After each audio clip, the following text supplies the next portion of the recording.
Picture this. You're 20 years old.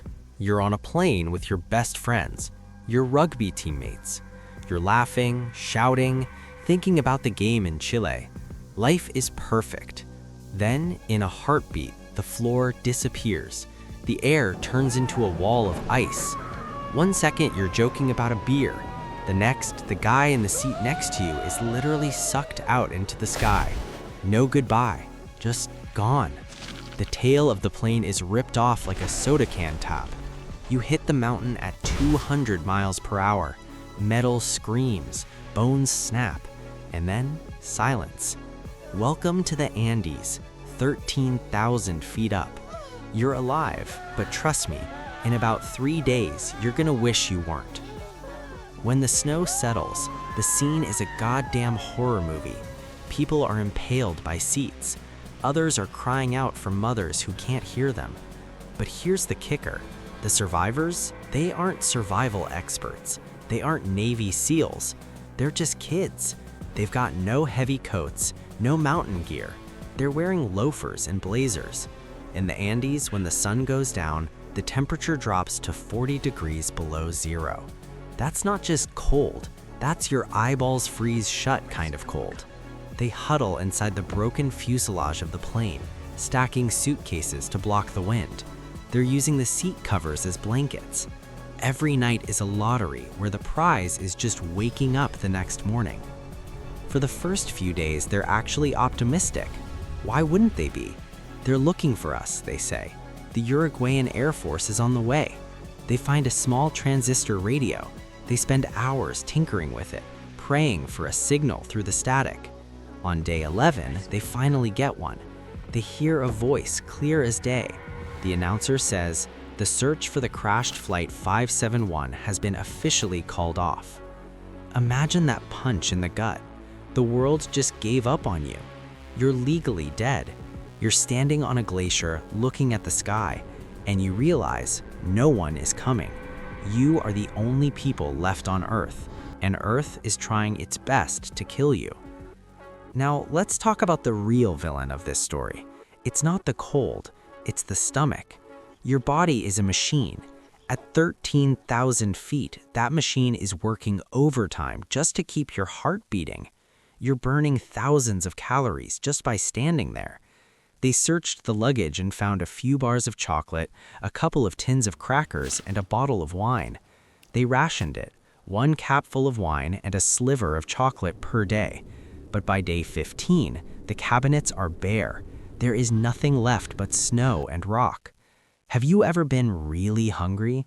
Not "I missed lunch" hungry. I mean the kind of hunger where your body starts eating itself. Your muscles shrink. Your skin turns gray. Your brain starts doing weird things. You start looking at things you shouldn't look at. You look at the leather on the suitcases. They tried to eat it, but it's like chewing on a car tire. They tried to rip open the seat cushions to find straw. Nothing. And then the conversation happened. It started as a whisper, a thought so dark no one wanted to say it out loud. They were sitting in the wreckage, surrounded by the bodies of their friends, bodies that were perfectly preserved by the mountain's natural freezer. If we don't eat, we die. For an American audience, this is where the history lesson ends and the human nightmare begins. These were strict Catholics. For them, the idea of what we're talking about wasn't just gross, it was a fast track to hell. They spent hours debating it.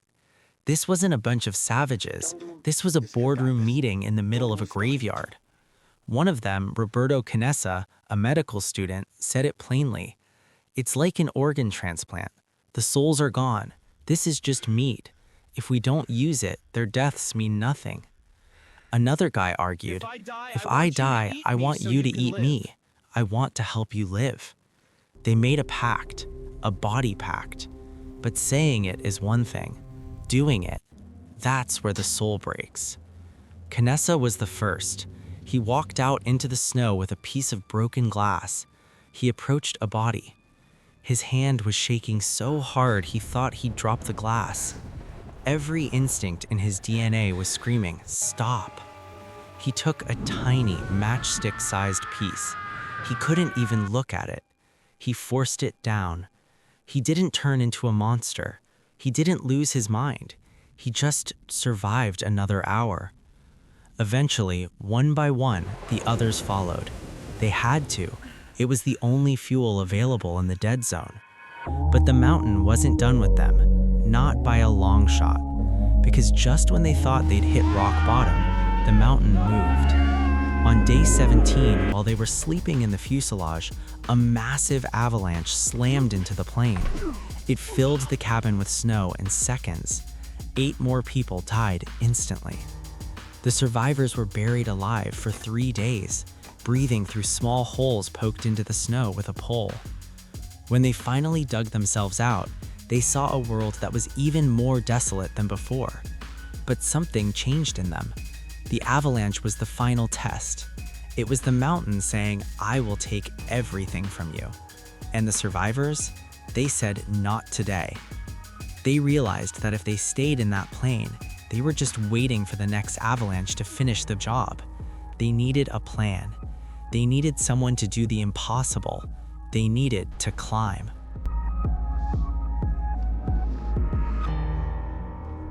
The avalanche was the turning point.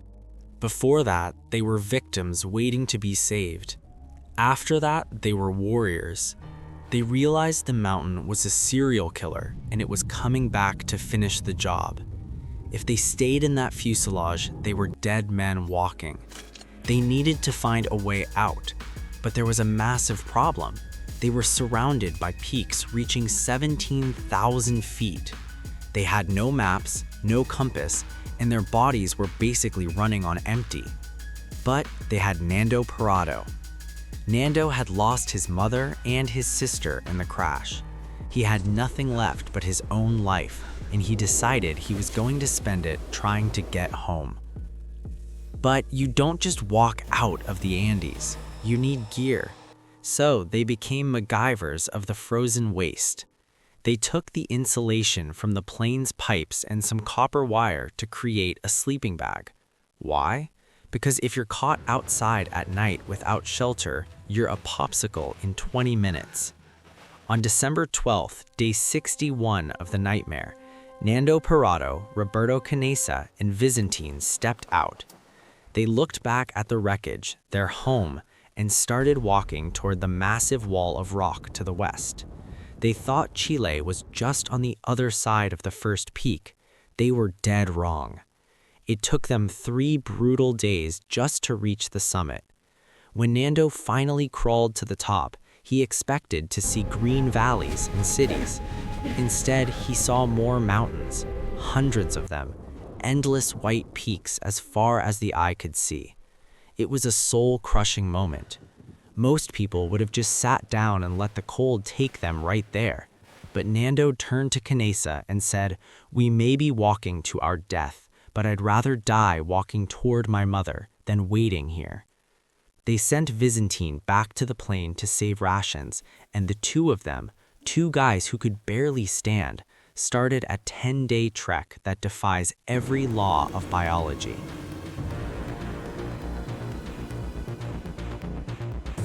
Think about the sheer grit here. They are walking through waist-deep snow. Their shoes are falling apart. Their hearts are struggling to pump thickened blood through withered veins. They are breathing thin, oxygen-poor air. But every step was a screw you to the mountain. On the 7th day, the scenery started to change. The white turned to gray, and the gray turned to brown.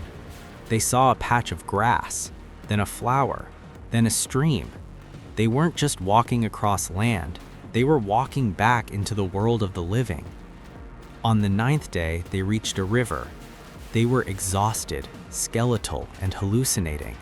And then, through the mist, they saw him, a man on a horse. His name was Sergio Catalan, a Chilean shepherd. He saw 2 ragged, bearded ghosts on the other side of a roaring river. He couldn't hear them over the water, so he tied a piece of paper and a pencil to a rock and threw it across. Nando picked it up. With trembling hands, he wrote the most famous note in survival history. "I come from a plane that fell in the mountains. I am Uruguayan. We have been walking for 10 days. There are 14 people left in the plane. We need help, please." Sergio read it, looked up at these hollow-eyed men, and did something very Chilean. He rode for 10 hours straight to reach the nearest police station. When the news hit the world, it was like a lightning bolt. The survivors of the Andes are alive. People couldn't believe it. The search had been over for 2 months. These guys were ghosts who decided they didn't want to be dead. On December 22nd, 2 helicopters roared into the sky. Nando Parrado, despite being a walking skeleton, sat in the co-pilot seat to show them the way. When the helicopters appeared over the crash site, the survivors at the plane thought they were hallucinating. They started jumping, screaming, and waving red fabric. It was over. 72 days of hell had finally frozen over. But the story didn't end with the rescue. When the world found out how they survived, the media went into a frenzy. The cannibalism headlines were everywhere. This is where the American audience gets fascinated by the aftermath. In any other story, these guys would be outcasts, but because they were so open about it, because they explained it was a pact of love and survival, the world actually listened. They were even given a blessing by the church. They weren't monsters, they were heroes who looked into the abyss and didn't blink. Today, those survivors are grandfathers. They are doctors, speakers, and businessmen. Every year on the anniversary, they meet. They don't just celebrate being alive, they honor the ones who didn't make it, the ones whose bodies literally became the bridge that allowed the others to walk home. It's a story that reminds us that no matter how dark the dead zone gets, the human will is the strongest force on the planet. If you're stuck in your own Andes right now, remember Nando and Roberto. Just keep walking, even if it's just one matchstick-sized step at a time.